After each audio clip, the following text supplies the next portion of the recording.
berjalan terus dengan alat antara lain alat persatuan Indonesia.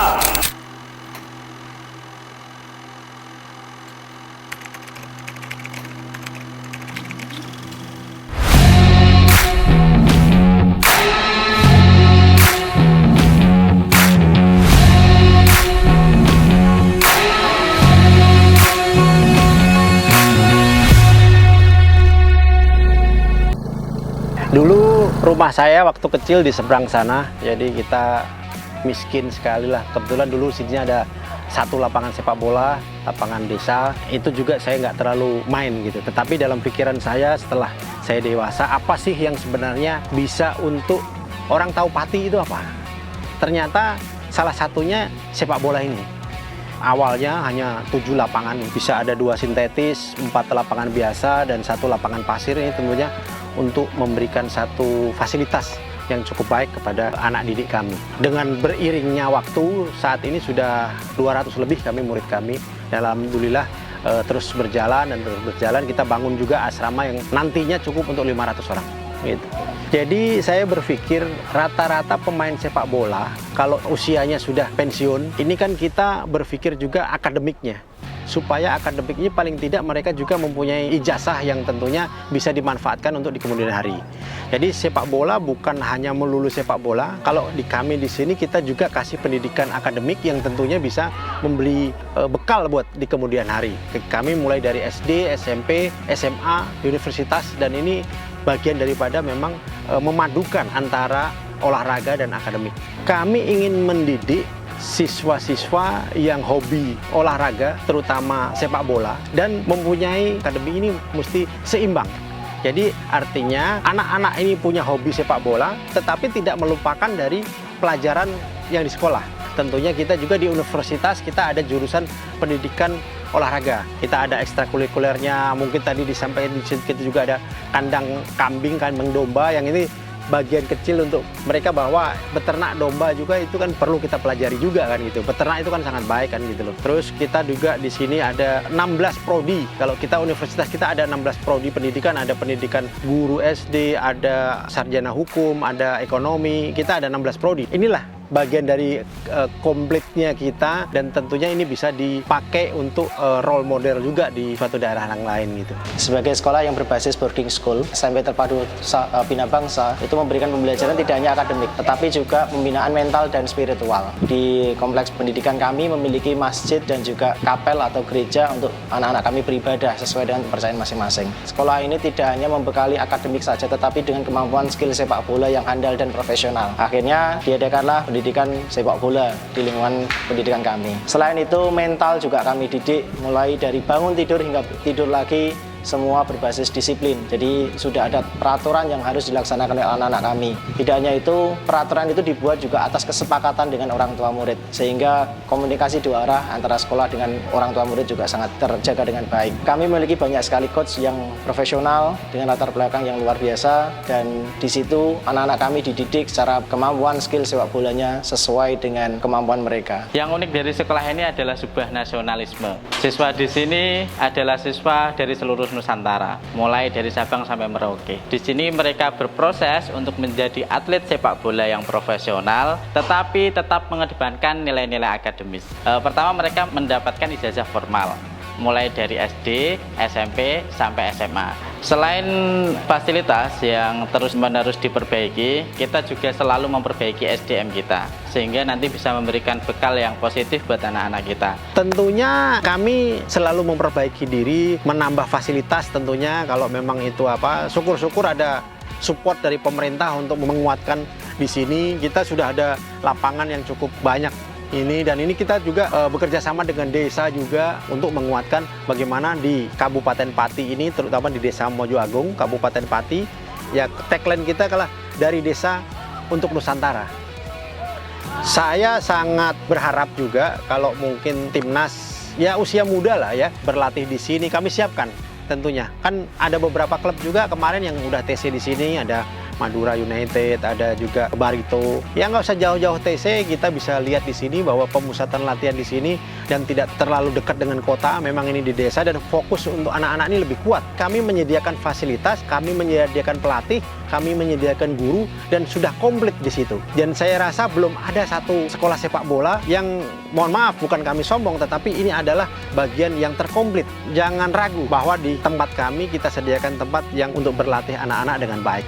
Saya mengenal sepak bola dari kecil itu karena sering diajakin nonton sama ayah. Terus ikut SSB itu umur 12 tahun. Dulu saya dari kecil suka sepak bola tapi tidak diizinkan oleh orang tua. Setelah itu saya diam-diam bermain sepak bola, dicarikan oleh om saya, ikut SSB, akhirnya saya dibolehkan oleh orang tua saya. Saya berharap juga liganya dimulai, habis itu yang tim putri Safin Pati bisa mendapat klub. Saya sekitar masuk tahun 2021. Perasaan saya ya kayak senang aja dengan fasilitasnya yang sekarang. Buat teman-teman yang punya cita-cita menjadi pemain sepak bola, mungkin bisa bergabung bersama kita, latihan bareng bersama kita biar lebih giat lagi, biar lebih termotivasi lagi buat ke depan.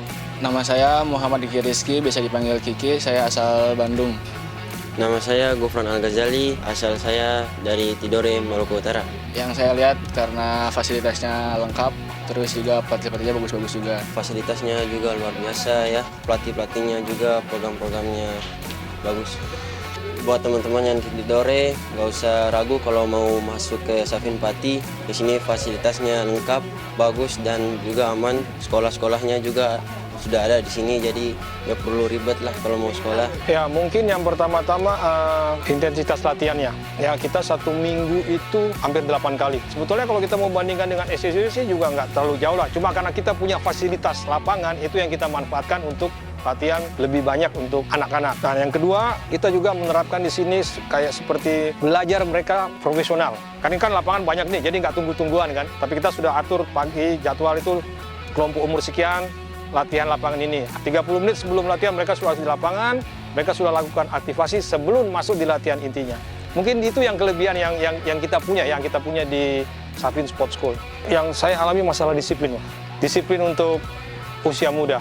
Disiplin aja belum tentu bisa jadi pemain, apalagi nggak disiplin. Makanya saya punya status apa semua, disiplin harga mati, itu yang saya pegang sampai sekarang. Kita kan nggak bisa semua kita jadikan pemain bola.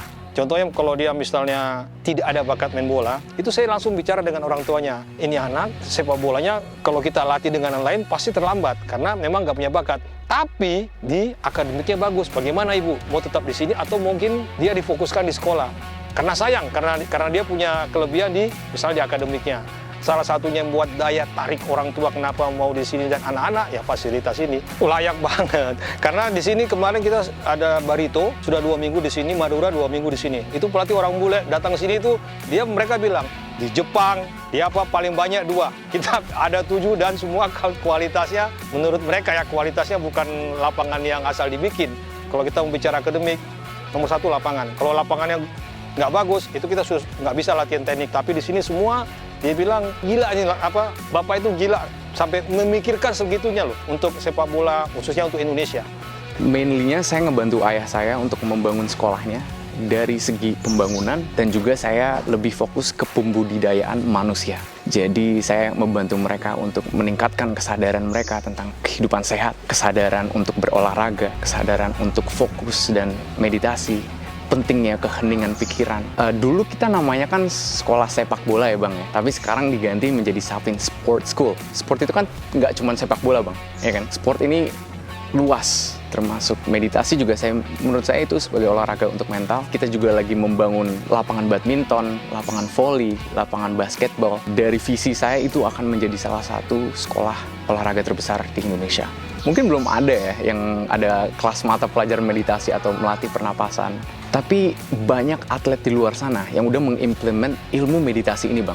Tujuan utama dari meditasi adalah untuk mengenali diri kita sendiri. Dan selain itu meditasi juga melatih tingkat fokus kita, melatih mental kita. Sehingga kita memiliki tingkat fokus yang luar biasa, hyper focus, dan at the same time kita juga relax, kita tenang. Saya sih berharapnya tidak hanya sepak bola, mungkin ada pencaksilatnya. Bapak juga sudah mau bikin kayak ada atletik di sini.